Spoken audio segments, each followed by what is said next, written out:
I'm going to tell you about how we're trying to build a practical quantum computer. Now, I love questions, so please don't wait till the end. You can ask any time, and there's no stupid question, anything like that. Just ask me whenever you like. So, quantum computing is obviously something which started at the impact statements of some research grants where people motivated their fundamental quantum research with the possibility of trying to build a machine that can tame quantum physics in order to do computations which you could not do any other way, which are intractable on a conventional computer. And the reason why I'm saying it started on impact statements is because for many years people didn't really think it really is possible to build a quantum computer, and it was one of these things people said, but not necessarily even believe themselves that it could be done. And maybe, I don't know when that kind of change happened, but maybe 5 or 10 years ago, people made some very distinct breakthroughs, and that then led actually to a point where you can now say we are on track to actually really build a quantum computer. And so for me, it's probably the most exciting time ever. I've been working on this for 20 years, and I had many of my colleagues rolling their eyes at me when I said, I'm going to build a quantum computer. But nowadays, they roll less their eyes, and that's kind of a really nice position to be in. And so now we're actually going ahead and trying to really do this. And so this is obviously the coolest thing you can work in as a scientist. So I'm a very, very, very lucky man. Right, so quantum computers. What are these machines? But before I'm going to give you more details on that, let me start with the most important thing. And that is to really give credit to some of the real heroes who actually made all of the achievements which I'm going to show you possible. So this is my group at the University of Sussex. I'm very, very lucky to having assembled such a team. And so this is really, without these guys, it would never happen.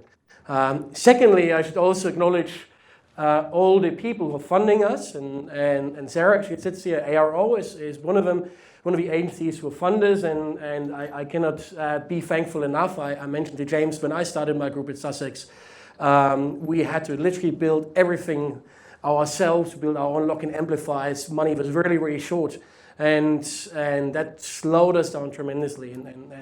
And some of the funding we've been receiving recently also was critically responsible for making the achievements I'm gonna show you now. So what is quantum physics? And let me, not everybody here in the room may be an expert in quantum physics, and I apologize to the experts to bore you with some of the basics. So quantum physics is just utterly strange. It's completely counterintuitive. It's something you would have never seen or can envision easily in your head. It means an object can be at two different places at the same time. It means you can be sitting here in this room, but you can also have breakfast at home. And the underlying physics of quantum physics would allow exactly that. That a physical, mechanical object is at two different places at the same time. And there's entanglement. Entanglement is what Einstein referred to spooky. He couldn't believe it, he couldn't understand it, and he didn't think it would be true. And all of these effects being researched by scientists maybe for, I don't know, 50 years. I've been unbelievably honored to a few months ago to give a lecture in front of the descendants of Bell, who came up with Bell inequalities, and been learning firsthand of some of the evolution of trying to really understand the underlying quantum physics. In my own Ph.D., I did an experiment where I made atoms move forward and backward simultaneously.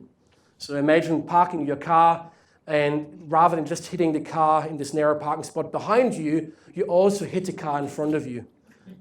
So that's possible in quantum physics, and in fact we try to tame in order to build practical quantum computers. So what are quantum computers? So quantum computers form a very new type of technology which is entirely unrelated to conventional computers. So I should be very, very clear about this. Don't think of quantum computers as a machine which is somehow a fast computer. They're really not. They're really a technology based on taming these rather strange quantum effects. And one property they share, however, with conventional computers is their development trajectory. And so quantum computers will develop very similar to conventional computers. And an example, for example, you probably all know that conventional computers, the development of them started in the 1940s. And when I started, when I was in the 80s, growing up, I learned typewriting on a mechanical typewriter. Even though you can argue that a conventional computer decided the outcome of Second World War in the 1940s, but yet it took another 40 years to get them into all of our hands. And I think quantum computers are very similar in this trajectory. So this is a picture of the first conventional computer in a way, first transistor.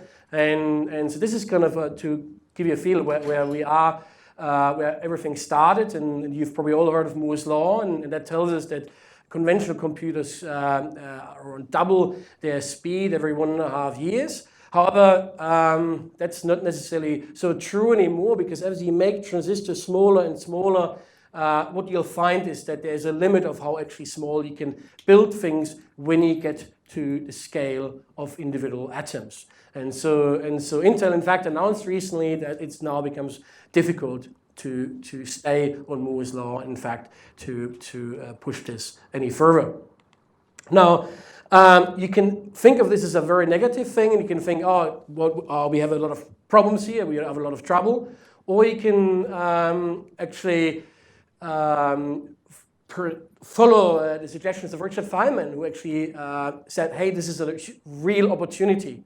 So when we get to a single atomic scale, we can now actually make use of these very strange quantum effects. We can actually try to tame these quantum effects in order to build some technology which works fundamentally different as conventional computers do. So I don't know. Okay. So what do quantum computers? What can they actually do? Let me start by giving a little overview of some of the applications of quantum computers.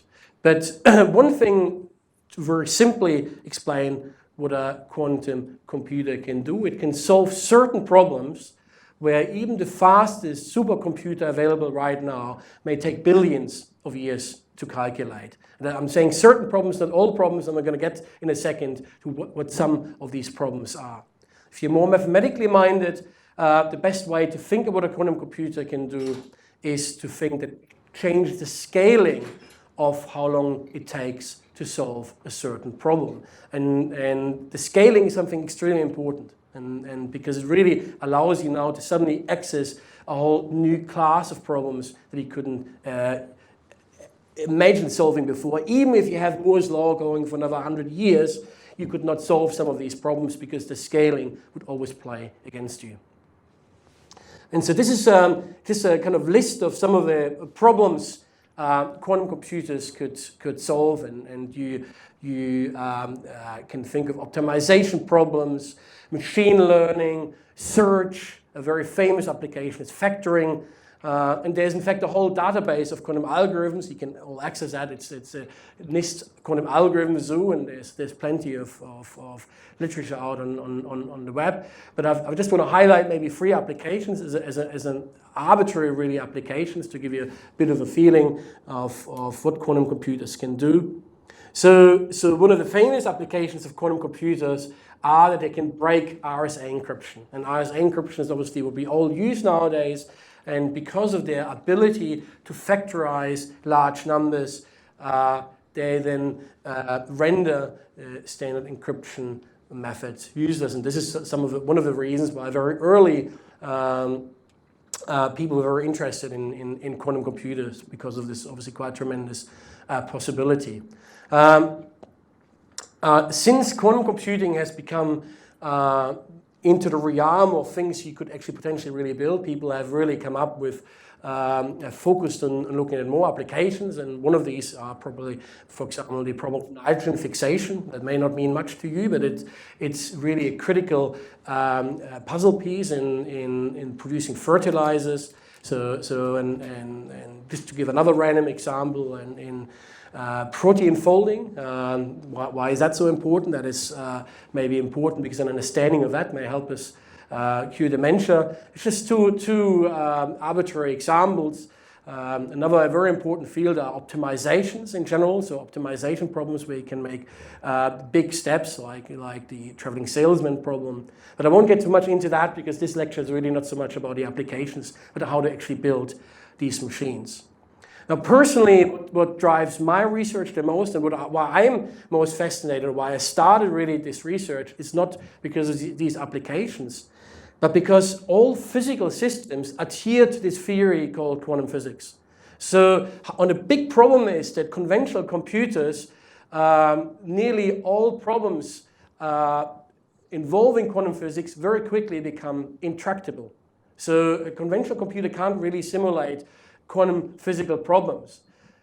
And by nature of a quantum computer can really simulate other physical systems, other quantum systems. And what that means is that you can now suddenly solve physical systems you could not solve before. And that is an extremely powerful application because what it means is you can derive an understanding of chemical reactions. You can understand material physics. Maybe you can look to obtain a room temperature superconductor, things like that. We're only just starting to understand what quantum computers can really do. But in order to enable us to really access some of these interesting applications, we do need to build the hardware, and we do need to have large-scale machines which have interesting numbers of quantum bits, sufficient number of quantum bits to work on some of these applications. So the big million-pound question, especially giving this lecture here, is obviously like, have we discovered the most applications yet? What is the key applications for ONR? Do we know this yet? You know, what are all these applications? And so when trying to answer these questions, I really like to go back in history and use a very famous example of Thomas Watson, who proclaimed that there is a world market for maybe 5 computers. And that's the man who started the first conventional computing company. And here you go. And he is probably more competent than anybody else at his time to make a judgment, and that was his judgment. There is a world market for around 5 computers. And so the reason why I'm showing you this is because we are fundamentally always unbelievably naive about the potential and opportunities of new technologies. And it will take us some time to understand that. And to underline this point more, this is a newspaper article describing the making first computers. And you can't read this, unfortunately, so I'm going to read this for you. But this is somebody who told the story of what happened at the time. The electronics people said there were too many vacuum tubes and it would never run. The mathematics people said there were no problems complex enough that computers were needed. So again, like I think this demonstrates really well how little we know about emerging technology. And finally, this is an example I've actually gotten from an IBM fellow who's been working for IBM for many, many years, and I really like this comparison. I think it's very helpful. So in the 1940s, there were around worldwide 5 computers and around 50 people who were supposedly capable of programming these computers. And in 2017, I think, now this is subject to interpretation, and I'm not going to nail exactly the number 5, but you could argue there were maybe 5 quantum computers worldwide and maybe 50 people who could write quantum algorithms, so who could really program them. I'm not including here now the people who maybe sit at home and read a quantum physics books or work on one of these IBM machines, but I'm including the people who can actually really write quantum algorithms. So you can see that we are at a very, very distinct point in history in the evolution of quantum computers. And this is why I'm really so excited about being in this field right now, because we are now making the transition from pure academic study into building real machines.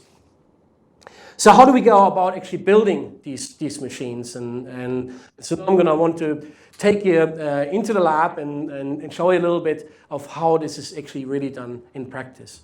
But I first have to kind of give you the basics of maybe first what a conventional computer does. A conventional computer makes use of bits, so these are strings of zeros and ones. And a classical bit can be either simply 0 or 1. And if I want to now encode information, I simply make a string of zeros and ones, and that then describes some information, a number, a word, anything like that. Now the fundamental difference between a conventional computer, a classical computer, and a quantum computer is that instead of a bit just being 0 or 1, a bit can be 0 and 1 at the same time. Now that's exactly the same as when at the beginning of this lecture, I told you about that in quantum physics there is a principle of superposition, that I can be standing here and I can be standing over here both at the same time. In quantum physics that's possible. In quantum physics it's also possible that a bit can be 0 and 1 at the same time. And so this is the fundamental ingredient of a quantum computer which enables this tremendous computational power. So let's start with the world's most cheapest computer memory. Imagine you have a memory stick with just 2 bits, so a really horrific memory stick, which I'm told I'm not even allowed to plug into any of the devices here. But imagine I would have such a memory stick right now. I can now choose to write something into this very, very embarrassing memory stick. So I choose to write in 0, 1 into this memory stick. Right? So if I have a 2 qubit, if I have a 2 quantum bits memory stick, now suddenly I can, because each bit can be 0 and 1 at the same time, I can now simultaneously write in 0, 0, 0, 1, 1, 0, and 1, 1. So instead of writing 1 number into my memory, I can now write 4 numbers into my memories. And you guys might say, okay, now this doesn't really sound that great. Come on, you can write 4 numbers instead of 1 number into a memory stick. Now the cool part comes here. So imagine you have 100 quantum bits. And here comes the participative part of my lecture. So this is the number of qubits, the number of numbers I can write into a 100-bit quantum memory. So if anybody can say that number, so any theorists in the room? So I don't know how to say this number, but this is a very, very large number of things I can write into my 100-bit quantum memory. And so this should give you a feeling of why quantum computers are so powerful. Because rather than writing some information into my memory, taking it through my processor, getting the answer, then do that again and again and again, I can write now all the numbers into my memory and compute them all at the same time. And I won't get into more detail.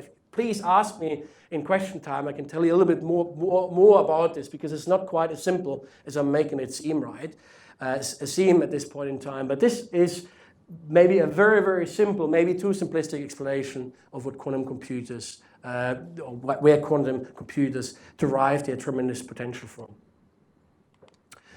So now that we know that we really want a quantum computer, now we want to really go about building one. And this is not a new thing. So when I finished my PhD in around 2002, all across the world people try to build a quantum computer. One group, a very famous group in Australia, was Bob Clark's group, and he said next year we're going to have a quantum computer in silicon. So silicon was obviously the ideal system, because silicon is just like a conventional computer chip, and we knew how to build silicon microchips, so why not just build a quantum computer like that? And Bob said, look, we can do this, and we're going to do this next year. So it is now 2019, so 17 years later, and silicon unfortunately still hasn't even managed to make it across 90% 2-qubit gate fidelity.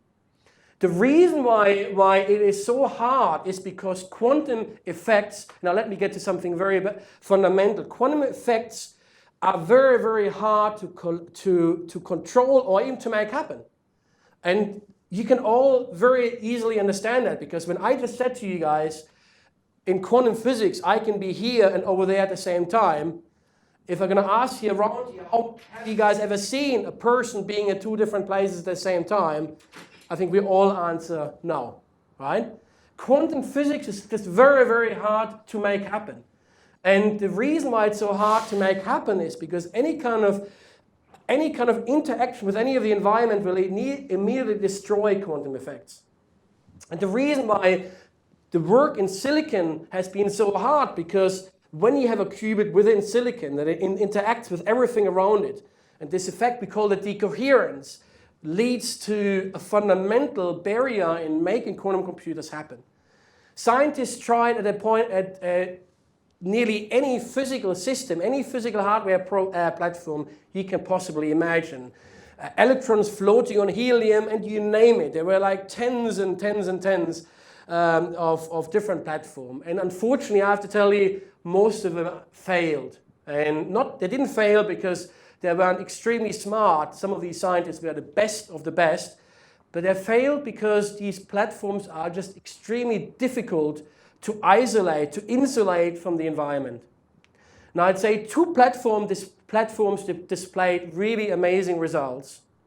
One of these platforms consists of superconducting qubits, superconducting circuits. And the other platform, and that's what I'm going to tell you about today, consists of charged individual atoms which are held using electric fields. Now, you may have heard a lot about superconducting qubits. And the reason why you've heard a lot about superconducting qubits is because they're being used by companies like Google and IBM, and they started really, really early in developing these systems. And a lot of people, when I give lectures, ask me, so Winnie, why don't you work with superconducting qubits? And I very, very carefully considered working with superconducting qubits. And I'm going to show you now why I have chosen not to work with superconducting qubits and why I believe that's the right decision. So, one of the hard things in building a practical quantum computer is you actually have to cater for millions and billions of quantum bits. That's when you can do some of the really interesting experiments. The problem with superconducting qubits is you have to put them in what's called a dilution refrigerator. This is a big machine. I've got a picture here. This fits a whole room, and inside here is a chip with a few 5 or 10 qubits. And you have to cool this microchip to millikelvin temperature, so to minus 273 degrees Celsius. And you can do beautiful experiments with 5 or 10 or 20 qubits, but when you're trying to scale this up, there's simply not enough cooling power available in these machines in order to then imagine trying to take this to thousands, millions, or billions. Yes, you can maybe get 100 or maybe even 1,000 qubits in there, but I'm not aware of any conceivable solution how you could take this to really the interesting qubit numbers. Now, another equally important reason is the question of modularity.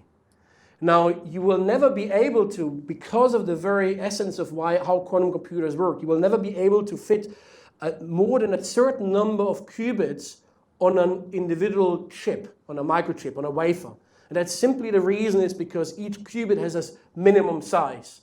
And so if you want to build a practical quantum computer, you have to come up with some kind of modular solution. Now, trapped ions have two known modular solutions.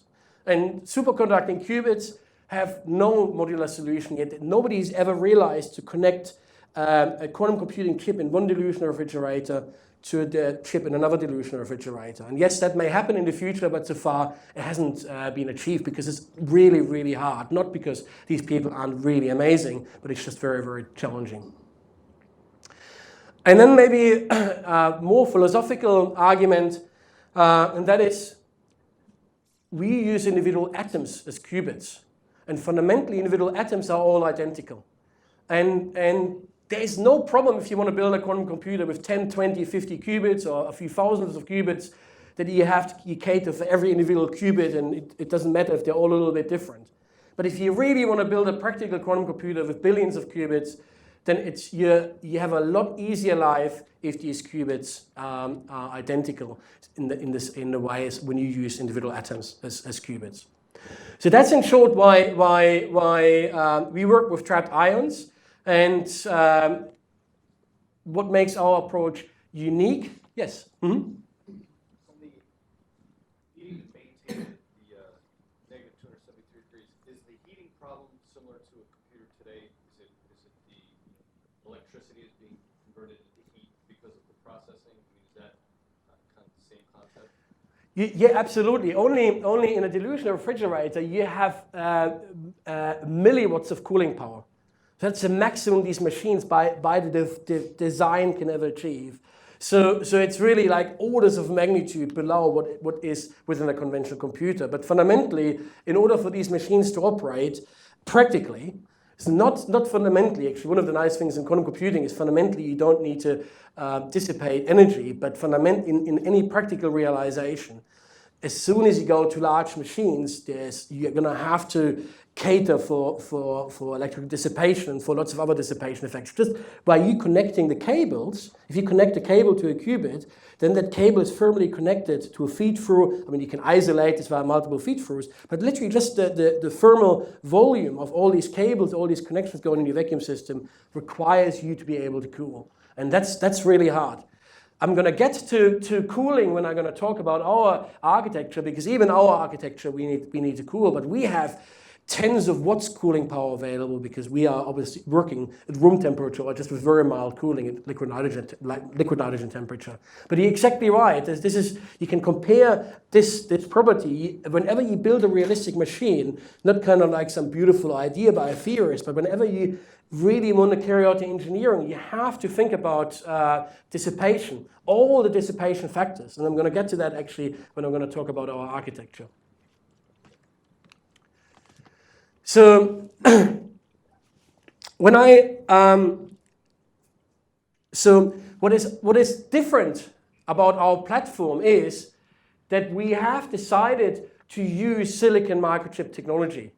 So we use this silicon microchips, but the big difference is what I explained before when I talked about qubits integrated in silicon, that our qubits are actually levitating just around 100 micrometers above the silicon.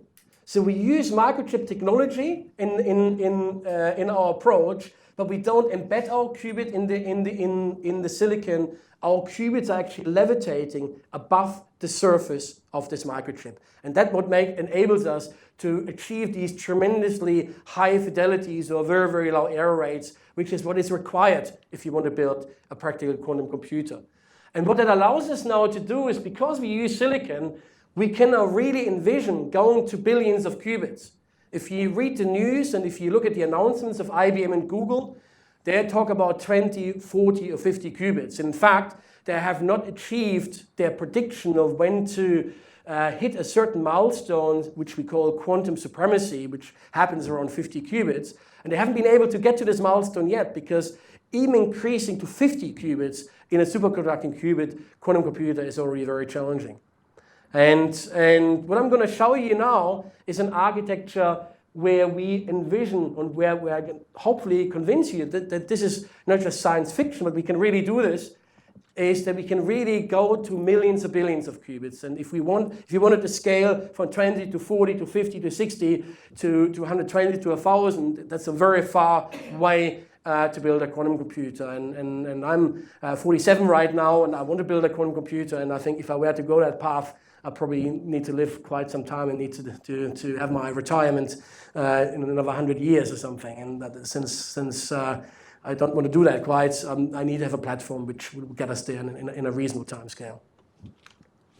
Right, so these are our qubits. Each bright dot, and it blows me out of my mind every time I go in the lab, each bright dot is actually one individual atom. And we can hold these atoms really, really nicely with electric fields. They stick around there for days. When I did my postdoc, we named our ions, and that's how long they stick around. I'm good friends with them, so I can tell you, long nights in the lab. So you really, really. So this is what is so tremendous about this technology, that you can really have this full control of each individual atom. These are not just flicking in and out, but they really stay around. And I should, as a decent physicist, I should probably now refer you to a fantastic physics book to explain how ion trapping works. But then there's also Tom Clancy, and so while Tom Clancy's book, I took Tom Clancy's books, I probably don't really classify it as physics books. Actually, he managed within a single paragraph in his novel Mirror Image perfectly explain all of ion trapping. And so I'm going to give you Tom Clancy to learn about how you can trap ions. So he says you confine ions in webs of magnetic and electric fields, hit a trapped particle with a burst of laser light to send it into an excited energy state, then hit it again to ground it. That's your switch. Rows of ions in a quantum logical gate, giving the smallest, fastest computer on Earth. Neat, clean, and perfect. Now this is an entirely accurate description with one exception, which is a blatant lie, and that is the part about neat and clean. As when you come into our lab, you'll see that that is really an absolutely blatant lie. But the rest is actually a very nice description of how you can trap an ion. So let me get into more details then. But just before I explain a few more things, I'm going to show you some of the achievements people have already made with trapped ions, just to give you a feeling of where this field stands right now. So people have entangled, and entanglement is really the resource to do 2-qubit quantum gates, entangled lots of different ions in stark contrast of what Einstein ever expected. He felt there's something wrong with entanglement, and this is now being done. People have done, this is how I got into quantum computing, actually fundamentally. People asked me about this before, but actually in primary school I decided I'll be science officer on the Enterprise. And so then I asked my parents, so what do I have to study to become science officer? And so they very quickly explained to me I need to study physics. And so I was probably one of the people who figured out what they're going to study already in primary school or in grade 5. So I'm very lucky that way. I've got plenty of friends who still don't quite know what they want to do with their lives, and I knew this very, very early. So things like people have done teleportation with atoms. So that's really cool. So how can that, we can't quite do people, we can do individual atoms only, but still it's an ingredient within a quantum computer. You use teleportation within the workings of a quantum computer.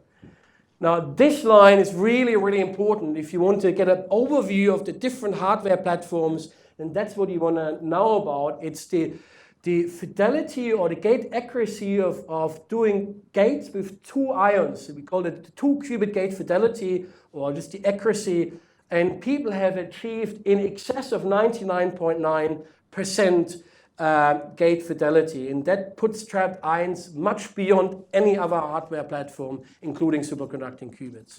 So that's a really, really important number, because that's in a way the hardest number to achieve. So if you look at that, a lot of people are going to be very enthusiastic about their own research and about their hardware platform, but this is a number which really tells you a lot about this. And then last but not least is people have now applied all these ingredients and ran various quantum algorithms in their laboratories on small-scale quantum computers they have built in the lab. And so you may ask now, so what is missing? Why don't we have yet a full-scale quantum computer yet? And so the answer lies kind of, again, in history. So we're kind of like at a single vacuum tube stage, and we certainly aren't anywhere close to build kind of a laptop quantum computer, anything like that. But if we can build a big laboratory, something like that, like one of the first computers, that's kind of where we're working towards in the next few years. Like a big research facility quantum computer, which is still very messy and unfortunately completely not neat and clean and perfect, as Tom Clancy suggests, but a functional working quantum computer which can solve some of the really interesting problems. So let me now tell you how to trap an ion. And so what we like to do is having some kind of minimum electric field. So our electric field vectors all pointing on one single point in space. And that would allow us then to hold a charged atom or ion. So an ion is a charged atom. Unfortunately, there's a very annoying physics law which completely prevents that from ever being possible. So we can't have that. So physicists came up with this rather strange way to solve the problem. And we call that this moving potential, we call this a ponderomotive potential. Right, so imagine I put a ball into the center here. So hands up, who thinks if I were to place a ball here in the center, who thinks that ball would stay? Maybe hands up, a show of hands. Who thinks that could stay? Who is critical and thinks like, this is ridiculous, this is never going to stay? Okay, so you guys are probably know a lot about quantum computing or ion trapping, so you have already the right feeling. But since I'm an experimentalist, I'm rather than telling you the equations, I've got a little model for you here to actually demonstrate that. So this is a saddle, just like this potential. As I place the ball on the saddle, you can see it just rolls off. Now we're going to spin the saddle. And if we spin the saddle, then we're going to now have an oscillating potential, just like I've shown you before. And now you can see indeed that this ball actually really stays trapped. But if you have any critical scientists here in the room, you could still argue, look, this is a mechanical spinning potential, so this ain't going to work with a spinning electrical field. So what I'm going to show you next, don't try at home, because literally you would die. This is that dangerous. It's completely health and safety non-compliant. So what I have here is 2 electrodes, and we using an old microwave amplifier, we apply this ridiculously large oscillating voltage between these 2 electrodes. And you can see now I have dust, so basically in the center, I take some dust and I rub it. And if I rub that dust, then it becomes charged, and I have now a spinning electric field between these 2 electrodes, and you can see indeed I can now trap this dust inside my quantum computer. And so when ion trapping started to actually build very accurate atomic clocks to measure time. That's how ion trapping started. And so people used these metal rods in order to build ion traps, in order to apply these spinning electric fields. Now, obviously, if you want to build a 1 billion qubit quantum computer, building such a machine with metal rods is going to be not a very efficient engineering solution. In fact, people would doubt that you could do that. And when I finished my PhD, people told me, ion traps are great, but they're not going to build a quantum computer, because how are you going to build a quantum computer with metal rods? So I can be difficult sometimes, and when people told me that, I thought, hold on. I've worked at a time on microchips to trap neutral atoms. And I decided, no, if you can build a microchip for neutral atoms, you can also build a microchip for ions. And so actually, during my postdoc, we built the very first ion microchip. And so rather than using metal rods, at the time we used a gallium arsenide fabrication method. We did that at actually LPS here in Washington. We built the first ion microchip. And that microchip was very, very basic, I have to tell you. I mean, we were very proud of it, but you could only apply 9 volts. And I remember distinctly when I plugged in the wrong cable one evening and applied 1,000 volts to this microchip, and you can imagine what would have happened. So that was the end of that particular microchip. But we built others, and we were able to trap the first ions in our ion microchip. Since then, we worked very, very hard and very long, and ion microchips have developed. And so what you see here is a chip where we can apply up to 1,000 volts of RF. And what that means is, rather than holding an ion just for a few seconds, we can now, using these microchips, we can hold ions for a very, very long time. The way this looks like, it's a microchip which sits inside a vacuum system right here. So this black square is the size of a fingernail. And we apply these electric fields on this microchip. The ions now levitating above the surface of the microchip. And obviously you don't want to interact with all the atoms in the air, and so you have to have a very good vacuum. In fact, your vacuum has to be much better than that of outer space. So it's an extremely good vacuum system, and you can see that here. And here you can see maybe another difference between trapped ions and superconducting qubits. So this device is maybe that kind of size in real life. I can carry this vacuum system. This is a trapped ion computer which I can carry because it's not a dilution refrigerator. It's not fits a whole room. It can be very small because it's actually very simple. And simple is always good when you want to build new technology. So how does it really look like to build a quantum computer with trapped ions? So what you have is an array. You have a microchip which features an array of electrodes. So you can see these squares and these shapes. Each of these shapes and squares is an electrode. And you can apply different voltages to these electrodes. So now, by having these oscillating electric fields, you can have now individual charged atoms or ions levitating above the surface.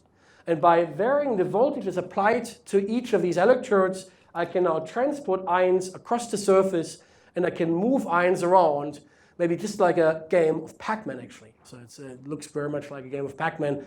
And so you can now entangle ions, you can read out the result of the computation, and you can also reload ions, because eventually you may lose an ion in the computation. So that's the architecture of a trapped ion quantum computer.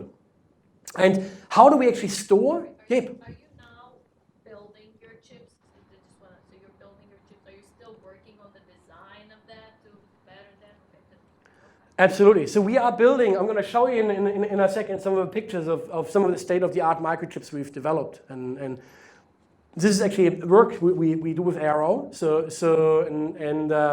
And so, as I said, as I mentioned, the microchips have evolved a very far away from the very first microchips we produced. So they're extremely sophisticated. And I sometimes joke when I talk to the silicon solid state condensed matter people, I sometimes jokingly remark that we kind of stole all their good stuff. So we have microchips made out of silicon. We just the one thing which we didn't want to steal from them is the actual qubit, because it's embedded inside the silicon. And so we have these extremely powerful microchip technologies we use to make these microchips, with the only sole difference is that the atom now is literally located just 120 microns above the surface. And the technologies we develop really unbelievably scalable, because it's standard silicon microfabrication, where the only one exception is that everything is much bigger in our case. And so kind of some of the challenges in making these microchips are quite different to making, say, conventional microchips. If you make a conventional microchip, you want to make all the features very small. We want to make features actually quite large, and this is why it took us some years to develop this, and why we're still working very hard on some of these microchip features. But none of these things are really fundamentally challenging. It's literally just telling a clean room, rather than making a 100 nanometer size layer of a certain metal, for example, we need 5 microns. And so they say, oh wow, really? I've never done that before. So that's kind of, but this is nothing is fundamentally difficult on these things. It just takes time. It's engineering. Yes? Do you get interaction between chips? Like, is it possible to, if you have ions on one chip, you get them on other chips? I love your question. Now this is, your question demonstrates that you have an unbelievably good intuition of how you would actually go about scaling a quantum computer. So the answer is a definite yes, and I'm going to show you exactly an experiment where we're going to do exactly that. So this is right to the point. So let me first, before I get into the details, tell you a little bit about coming back to quantum computing. Remember now we need to store information in each trapped ion. And the way we store information is in the spin of the ion. And for the non-physicists in the room, I'm going to explain this very simply and apologize to the physicists in the room who will probably deem my explanation way too simplistic. So the spin of an atom is, in a way, the electron trajectory. So really it's the trajectory of an electron around the nucleus. And by using lasers or microwaves, we can now change the spin state from, we call that 0 to 1. So that means that we can change the trajectory of the electron from one trajectory to another trajectory, and there's an energy difference. We demonstrate this, show this usually like as a picture like this, where we literally add energy to the atom to change the spin of the atom. And the energy or frequency of the laser has to be exactly equal to the separation of these two states in order to make to encode information into our ion. So the information in our quantum computer is encoded in the spin of the trapped ion. And now the next question is, how do we now do a quantum gate between two trapped ions? So what even is a quantum gate? A quantum gate is the most fundamental ingredient of doing a computation. And I'm going to show you a very well-known quantum gate. We call it a controlled knot quantum gate. And so based on the state of the first atom, so you have these funny brackets here. This is just a notation in quantum physics to show the state of the atom. And so now, depending on the state of the first atom, we change the state of the second one. So if the first one is 0, we do nothing to the second. So you can see 0, 0 goes to 0, 0. But if the first one is 1, then we swap the second one. So you can see 1, 0 goes to 1, 1.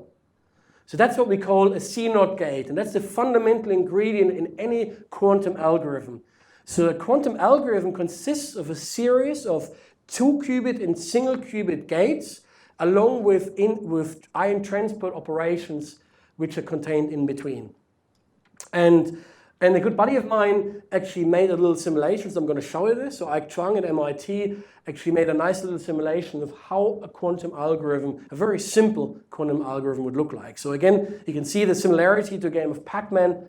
So you can see the ions are being moved, they come here together, then we have a quantum gate here, then they're being transported again. So what you see here is really the execution of a quantum algorithm in an ion trap quantum computer. So that's the fundamental operations that are involved in executing quantum gates. And you see these little lines here. These are actual laser lines. So these are laser beams here. And I'm going to get in a second to tell you about why this might be a problem. So if you have two ions, you bring these two ions together. And now you can use laser beams to do a logical quantum gate between ion 1 and ion 2. And that works unbelievably well. In fact, it works so well that the world record of any hardware platform in any system is achieved using these two laser beams. And people have done really tremendous work all across the world in order to achieve that. The fundamental problem, however, is, and that's maybe part of the reason why Google and IBM started to work with superconducting qubits, is that imagine trying to align pairs of laser beams with not 10 or 100 qubits, but with 1 billion qubits. Imagine trying to build some kind of engineering masterpiece where you'd have to align 1 billion pairs of laser beams with the accuracy of 1/100th of the width of a human hair. That's what you'd need to do in order to build a practical trapped ion quantum computer. And I found this very, very hard to believe that ever could be done realistically. It's not impossible, I think it can be done, but I thought it's going to be very, very challenging. And so in my group at the University of Sussex, we asked the question, is there any other way possible? And there was kind of a rather outlier scientist in Germany at the time who had this idea, instead of using laser beams, instead of use microwaves instead. And nobody really took him too serious at the time. And at a conference, actually, we had a very long, actually loud conversation, actually in the water on a beach. And there's a long story, I can tell you about that. But anyway, so I evaluated this idea and thought, wow, this may be just the thing we need. Instead of using laser beams, let's use microwaves. And what I'm going to tell you now is work we've done at the University of Sussex in order to make use of microwaves to replace laser beams to execute quantum gates. And so rather than imagining having millions or billions of pairs of laser beams, we came up with this new approach of using microwaves. What that enables is a technique where you apply voltages to a microchip to execute 2-qubit and single-qubit quantum gates. So that's actually very similar to what you do in a transistor in a conventional computer chip. And so maybe this is kind of where I would say is a decisive step now in building trapped ion quantum computers, where we can now really say we use silicon microfabrication, we use voltage applied to microchips. So we are really now at a place where we can actually really go a similar development trajectory as with conventional computers. And the whole architecture of this really is based on modern mobile phone technology, because microwaves, you all use microwaves on an everyday basis in your mobile phone. And you can imagine how much development effort has been put into making mobile phone technology to where we are right now. And we use exactly this mobile phone technology in order to implement quantum gates. Now in quantum computing, people traditionally over the last 20 years came up with plenty of papers with great ideas. And physicists love to do that kind of thing. Physicists, especially theorists, love to write a paper with a great proposal and say, look, I've solved it all now. Now this is it. Like, we've solved everything. And then an experimentalist will try for 10 years in order to make this work, and then they realize, oh crap, this is never going to happen. So while I've given you a fantastic idea, you should not trust me. You should trust experimental results. And that's what I'm going to show you here. So What I'm showing you here is the results of executing a 2-qubit gate using this technology.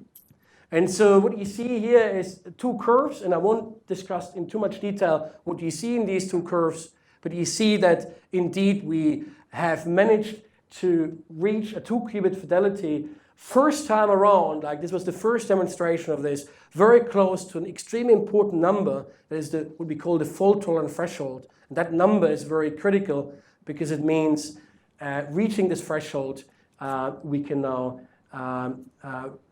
develop real practical technology.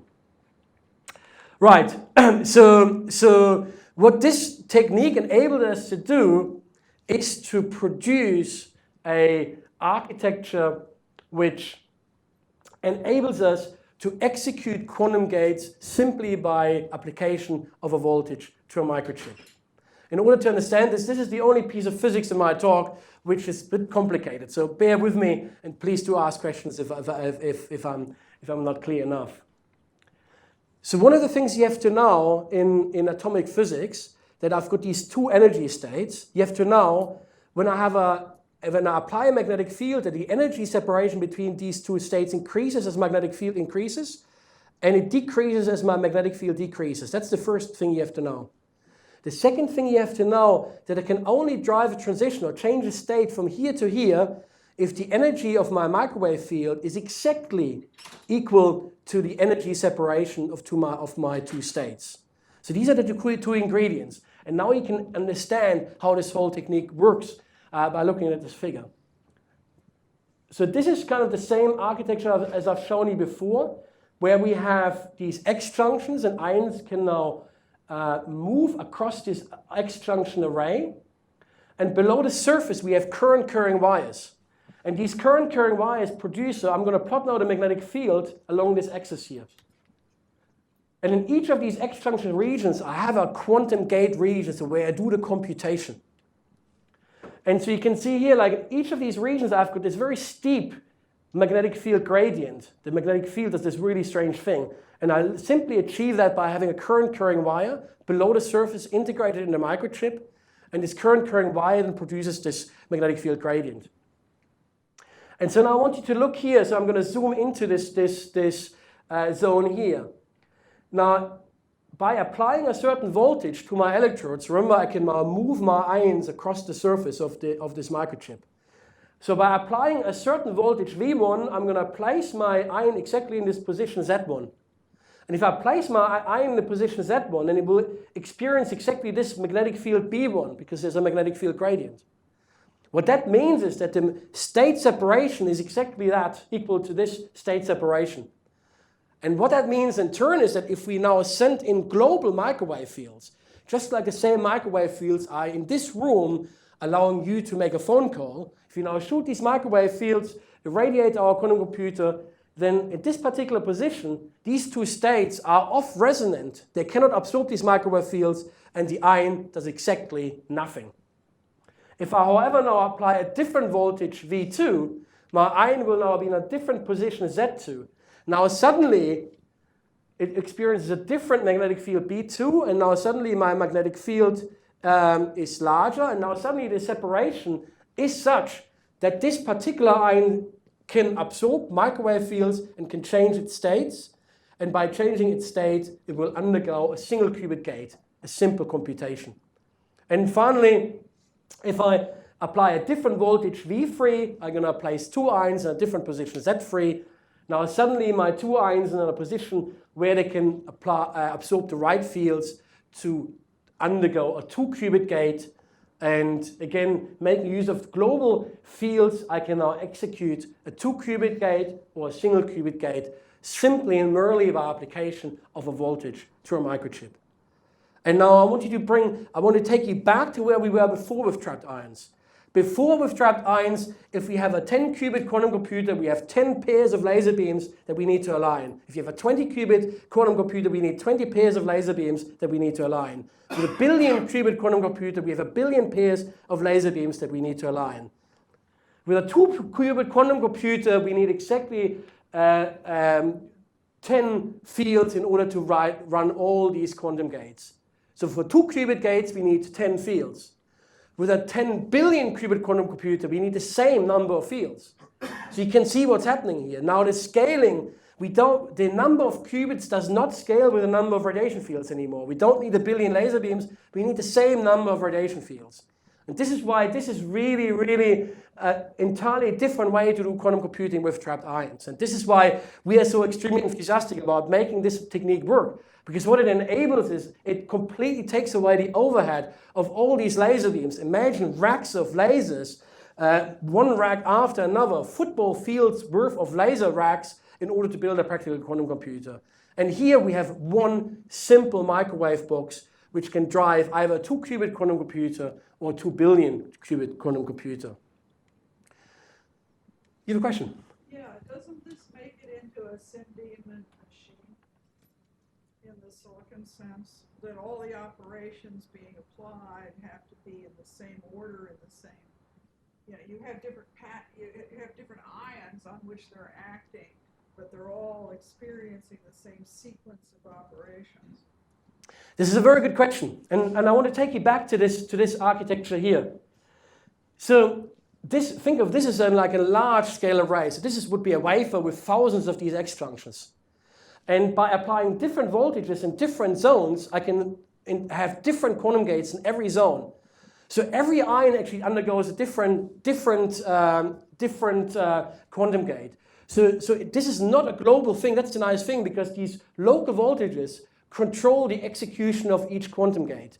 So it's very, very similar to the execution of a classical microprocessor, where you have different voltages driving different logical operations within the large volume of your microchip. So every quantum gate is different. So if you wanted to run a quantum algorithm, you just have to apply different voltage here, different voltage here, different voltage here, different voltage here, across all your different thousands of chips. And that would then give rise to a particular type of quantum algorithm. Did I answer this okay? Yes, it's just I don't know how you're going to address all these different. So that's a very good question, and let me show you, because I'm going to have some slides to exactly show you this. How do we make an architecture to actually apply all these different voltages to all these X junctions?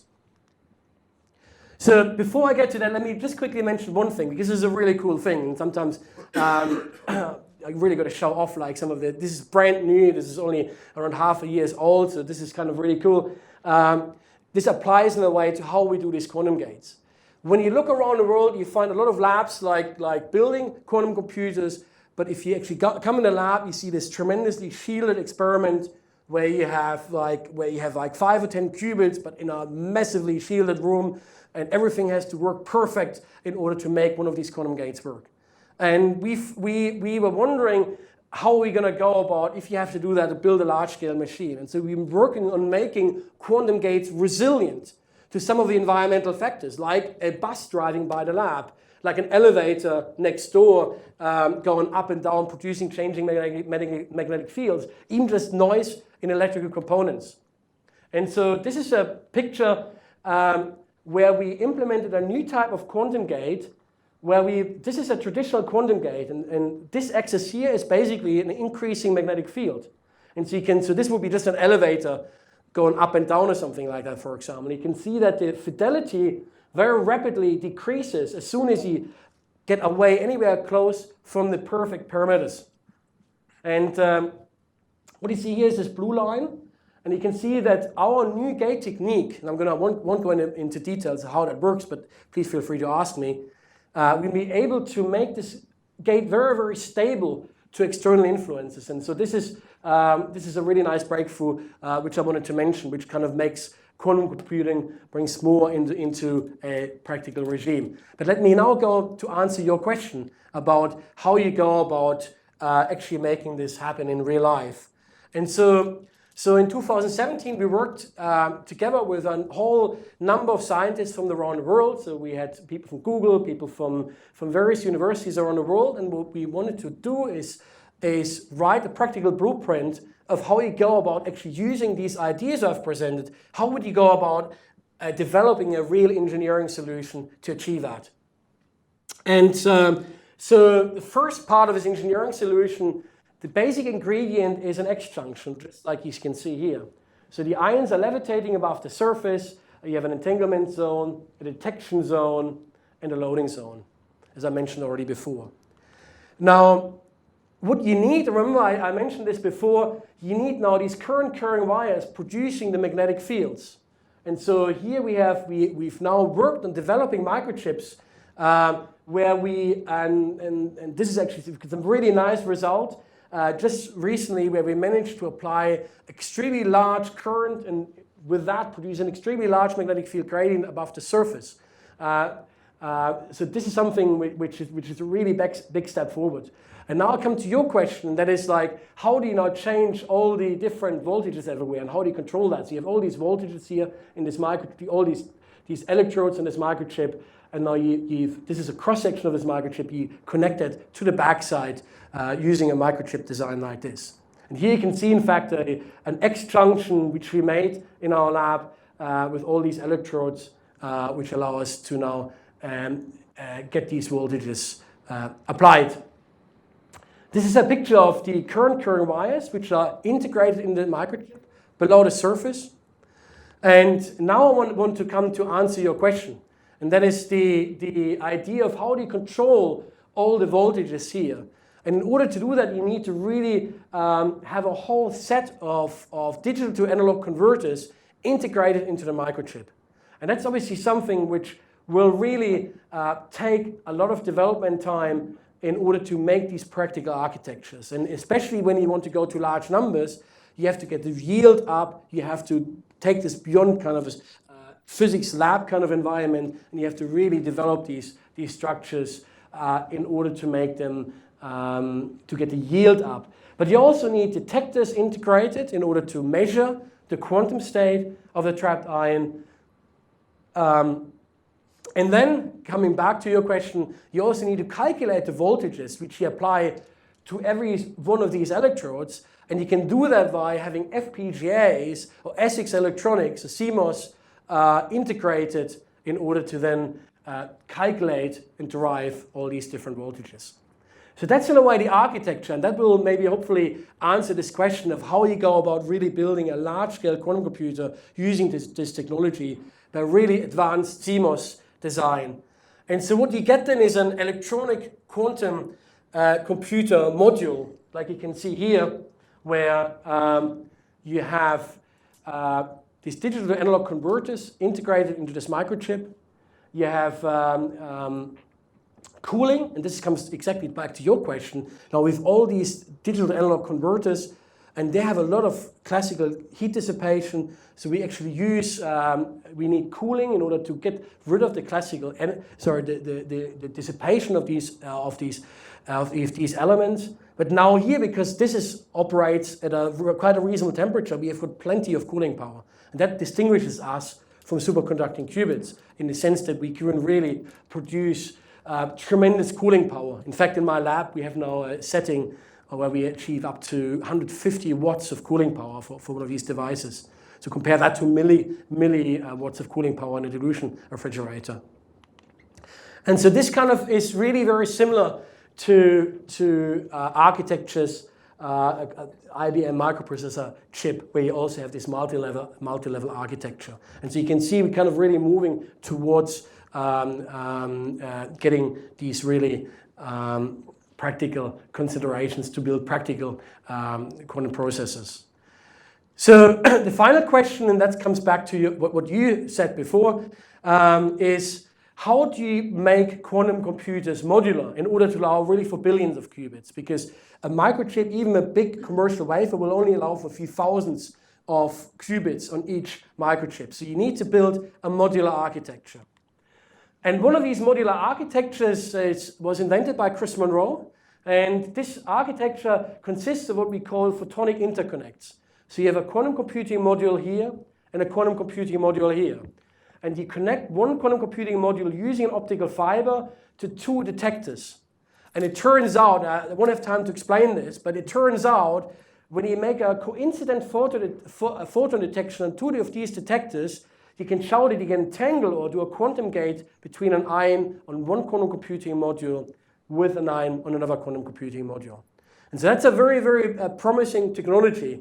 The problem with that technology is that the world record right now to achieve connection between two modules is 0.2 seconds. So it's a very, very slow process. And it's very slow because the engineering to achieve this is very difficult, and people work really hard to increase these rates, but it's at Oxford they recently achieved 180 per second, but then you have to distill this quantum state, you get back to tens per second. So this is quite a challenge. And so we invented, and this is exactly coming back to your question, we asked the question, is it possible to shape the electrodes on the edge of each quantum computing chip in such a way that you can now connect the electric fields between two quantum computing modules? And what that means is then rather than having these photonic interconnects, which are tremendously challenging engineering, you actually can have very simple engineering. And you can get amazing connection speeds. So when I say amazing connection speeds, 4 orders of magnitude increase in the connection speeds. And the idea looks like this. So you shape the electrodes on the edge of each module in such a way that the electric field lines connect. And now you can transport an ion from one quantum computing module to another quantum computing module. And that allows us now to have a truly modular quantum computing architecture that is then enables us to envision building quantum computers not with tens of qubits, not with hundreds of qubits, but really go to millions or billions of qubits and tackle some of the really interesting applications. Now, we published this idea in 2017, and obviously ideas are always great, but when you go about having to actually build devices, you'd think, oh God, this is going to be harsh, because nobody had yet built microchips where you usually, when you make these microchips, you do all the patterning in the center of the chip, and then you hold the microchip on the edge. And to make electrodes perfect on the edge is not exactly something people do every day. And so my students were greatly optimistic, and I've been working on microchips for a long time, so I thought, okay, be optimistic, but you'll see. But it's very nice when your students prove you wrong. And so my students did exactly that. And so this is a picture of the very first microchip. So I'm extremely proud of that and how quick that went as well. So you can see here a microchip where we managed to etch a perfect edge here. And so this is on the side here, you can see a side view. We've managed to make microchips. And this is really, I hope you give my students all the credits here, because this is not easy. This is terribly difficult. And they just managed to make a chip like that happening. So this is really a big step. And so this is obviously something where I never thought we can be that fast. And so that gives us now really the possibility to build practical quantum computing modules like that. And you can see now here we have got these actuators, where piezoelectric actuators, where we can align one module with another module. And that's kind of what we want to work towards to build these quantum computing modules. So I've got a little film to show you to see how this all comes together now. So we load ions here in a loading zone. So you have an integrated oven inside this microchip. You bring 2 ions over here, and now using this microwave method by applying voltages, you now execute a 2-qubit quantum gate. You see these current carrying wires below the surface, which give rise to this steep magnetic field gradient. Once we've entangled 2 ions here in this entanglement zone, we now transport ions around. And now if you want to read out the result of the computation, you make use of an integrated detector inside this microchip. We still use some laser beams, but these laser beams are global laser beams. So that means they go across the architecture and they can interact with hundreds of ions. And more importantly, they only need to scatter light, so they're very simple to work with.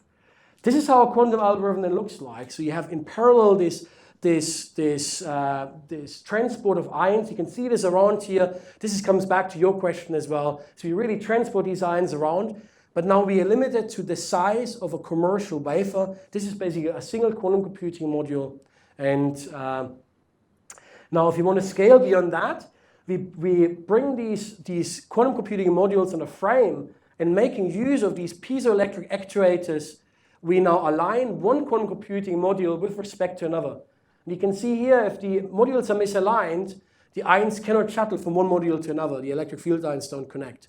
But now when we just move the modules with respect to each other, we can now transport ions to the next module. And you can see how simple this engineering is. There's no cavities, there's no photonic interconnects. We literally just need to align two mechanical things with an accuracy of around 10 micrometers.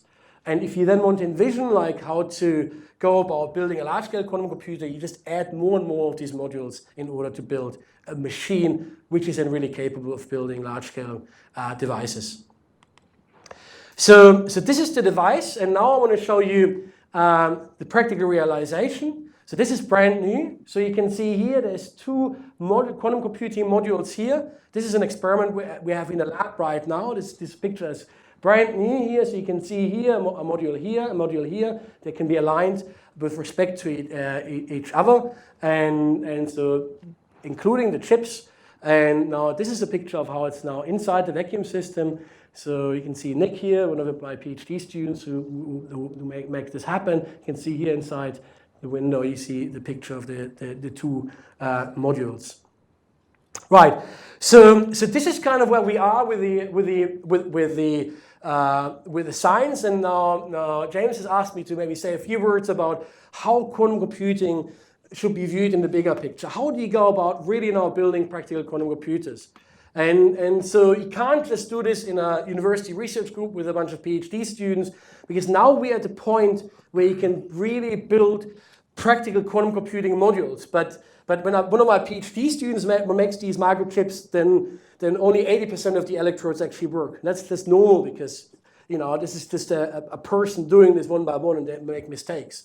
So you really have to get the yield up. And in order to achieve all of these things, there has to be a commercial path. And so we are just starting now a company which will be really concerned about doing some of the engineering masterpieces in order to go to large scale, so in order to really commercialize some of the results we've achieved in the academic research group and actually make these real big quantum computing modules happen. And so we're just in the starting point of making this happen. So we're only just talking to investors and making plans. But the reason why I mention this is because without kind of this, you will not have a practical quantum computer. You really need a really practical approach to build these devices.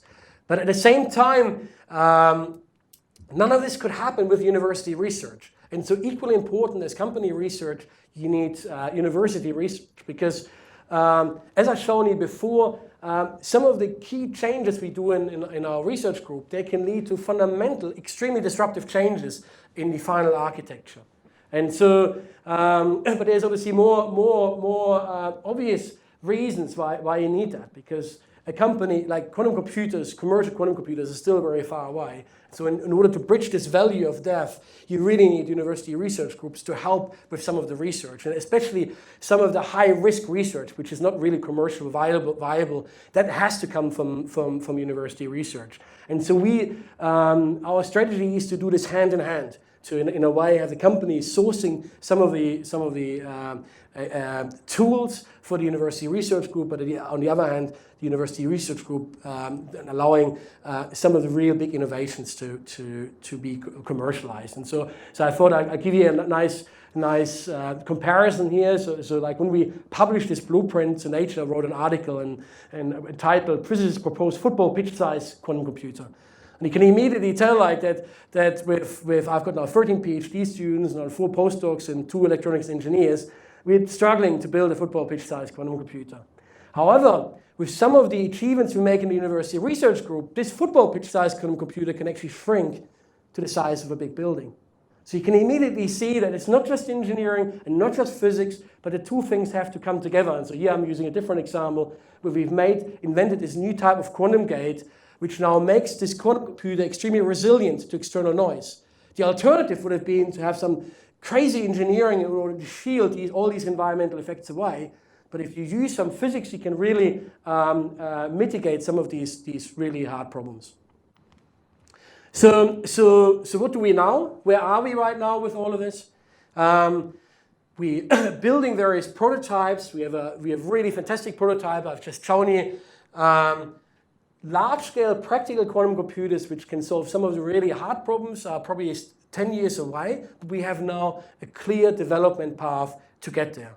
I hope you share some of the enthusiasm which in terms of the applications. But it also means is that this is, first of all, I want you to understand quantum computers don't just solve every problem. There's plenty of problems quantum computers cannot solve. But also we need a lot of work in developing some of these applications. But this work has to go hand in hand with the hardware. Because realistic quantum computers won't work when you immediately, like as a Windows machine, where you just run a program. You really have to develop the applications hand in hand. So there's the software and the applications hand in hand with the hardware. So I've only been able to cover a little amount of stuff in this talk. So if you're interested, first of all, we have some website on our website. We have a lot of materials, including the research papers. If you just want a general overview, this is a popular science book I've written a chapter for on quantum computing. So if you're interested, have a look at that. And obviously ask me lots of questions after this lecture. And so maybe I'd like to end with before I invite you to ask questions to me, maybe ask you a question. So what could an unbelievably fast computer operating unlike any other technology we now do? Thank you very much.